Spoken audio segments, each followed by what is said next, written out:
Magpapasabog ka na ba? Para sa'yo, Faith, magpapasabog na! Dahil dyan, Bianca, heto na ang iyong unang sang tanong! Sabog! Bianca, dapat alam mo to. Naku, charot lang. Ayan. Ayon sa isang slumbook na sinigutan ni Miss Nora Honor nung kabataan niya, ano daw ang favorite drink niya noon? A, orange juice, or B, water. Alam ko yan. Ano alam yun? na alam ko yan. Ano to? Siyempre, kapitbahay ng lola ko, si Miss Nora Honor. Aba. Favorite niyang inumin dati na nakalagay doon sa Islam book niya na hindi ko alam kung saan nanggaling to. Uy. Huy, ikit. Sa ano? Ikit. Ang favorite niya, Bianca Umali. Promise, hindi ako magsisinungaling. Nawasa. Ibig sabihin ng nawasa, Kuya Kim, pumasok ka na. Aba. National Water Administration Association, whatever. Ganun, nawasa. Yun. Kayo naman pero dito. mali naman ang sagot ni Harley. Mali! Alam mo ba, bago naging artista si Nora Honor noong 1950s, nagtitinda siya ng mga bagay-bagay doon sa release ng tren, sa PNR, doon sa Bicol. Sa Bicol, nakalagay yun sa mga plastic. Meron siyang tubig na binibenta. Pero ang number one niya ang binibenta talaga, calamansi juice. Calamansi. Calamansi Yes. juice. Aba. Kaya, pagtanda niya, Orange ay, juice, naku. no? Orange Teka juice. muna. Ay. Teka muna, papunta ako ron eh. Hindi, may addition. Baka hindi, ibang flavor yata to. Host ka rito, hindi ka nagpapaalam. Ay, hindi. Sige. Nakakalimot ito eh. Okay. Nakakalimot ka eh. So, ang bestseller niya, calamansi juice, naalala niya ngayon, pwedeng orange juice imbis na calamansi juice. Yan. Ayun, ako, orange juice sila. Di naman, water. Bianca, ano ang sagot mo? Palagay ko, orange juice.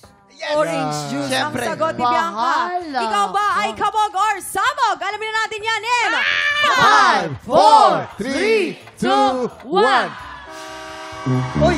Nagulat si... Naku, Malanambal. Bianca, I'm so sorry. Pero tubig. Tubig ang paboritong inumin ni national artist, Miss Nora Honor. Hindi ko natanong sa kanya yan nung Oo, nagsushooting kami. okay lang yan. Nawasa yun. Yung national...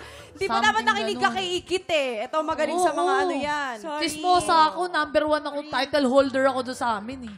Okay, eto na tayo, Bianca. Dito na tayo sa pangalawang sang tanong. Ay, eto kabang-abang to. Sabi ni EA at ng fiancé niyang si Shaira Diaz, nung una Oy. daw silang nag-meet, anong body part ang pinakaunang napansin ni Shaira kay EA? A, legs, or B, kilikili. Kilikili, siyempre. Kilikili. Nakita niya kilikili kasi Kilikili. biglang lumiwanag eh. Sabi niya, Oh. wow, kilikiling walang budol. Sabi niya ganyan. Tapos yun, nagustuhan niya na yun. Nagustuhan niya na. Tapos yun, pamula nun, ang bango ng kilikili ni EA. Kilikili puting walang budol. Kilikili walang budol. Dahil masabi mo doon, Ikit? Kahit na kilikili puting walang budol yan, ako, mali kayo. ang tamang Dahil, sagot. hello, hindi naman ako mapipilayan ng ganito kung hindi ako fan ng EA at saka ni ate. Ate ano, ate? Legs. Ah. Legs yung sagot doon. Sino yung ano ni EA? Ate? Ate siya. Ayo. Ate Shaira. Nakakaasar to, nalalaglag ka pa. Kilala ko yun. Legs yun, #1 legs. Kasi favorite niya sa manok na part, chicken leg part. Oh. Sabi ni Ikit, ano daw, legs daw. Sina Kuya Kim naman, kilikili Bianca. Ano ang sagot mo? Palagay ko kilikili. Siyempre! Kilikili. Kilikili. Naku, ganyan ka din ba, Kilikili, Bianca? puting walang budol. Tinitingnan mo din ba yung kilikili ni Ruru? Oo. Ay! Eto na! Kamogo, sabog! Alamin na natin! In 5, 4, 3, 2, 1. Yes! Tama ka doon. Kilikili daw kasi nakasando daw si EA nung una silang nag-meet ni Shaira. Okay. Oh, eto na tayo. Kaya pa ng pangatlong tanong, Bianca. Bakit padagdag ng padagdag yung nilalagay nyo Konti dito? lang, konti lang ilalagay natin. Matatama mo naman yan. Eto na ang iyong pangatlong sang tanong. Sabog! Okay. Last year, nag-trending ang isang picture ni Kelvin Miranda dahil sa suot niyang masikip na pantalon. Totoo! Hirit ng mga netizens, dito daw niya tinatago ang brilyante ng tubig. Totoo!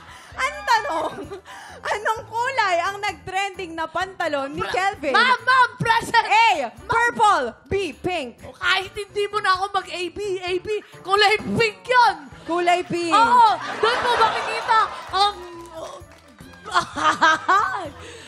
you know what I mean? Yun, kulay pink, baka ching, ha? Kulay pink daw. O kayo, Kuya Kim? Alam mo, purple yan. Purple. Purple. Yes, si Purple. Kevin, mahilig yan sa mga yung mga Purple. amekaji.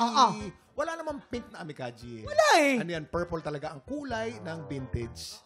Purple yan. Purple. Yan. O, ikaw Ay, kaya, bahala ka ni. Aba, magugulat ako kung alam ni Bianca tong sagot na to. No? A, purple or B, pink? Hindi ko sigurado, pero dahil sagot ni Hurley nang hindi ko na lang pa pinipili, sa kanya ako makikinig. Maniwala ka. Oh. Pink! Pink! Tignan natin kung ang sagot mo ay kabog or sawagin. 5, 4, 3, 2, 1.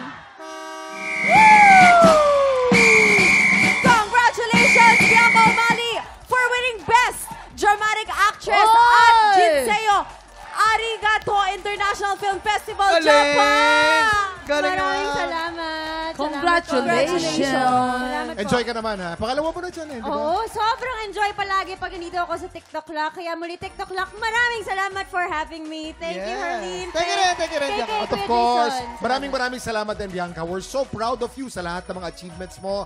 And congratulations ulit sa bago mong movie. Suportahan natin mga tiktropa ang pelikulang Mananamba.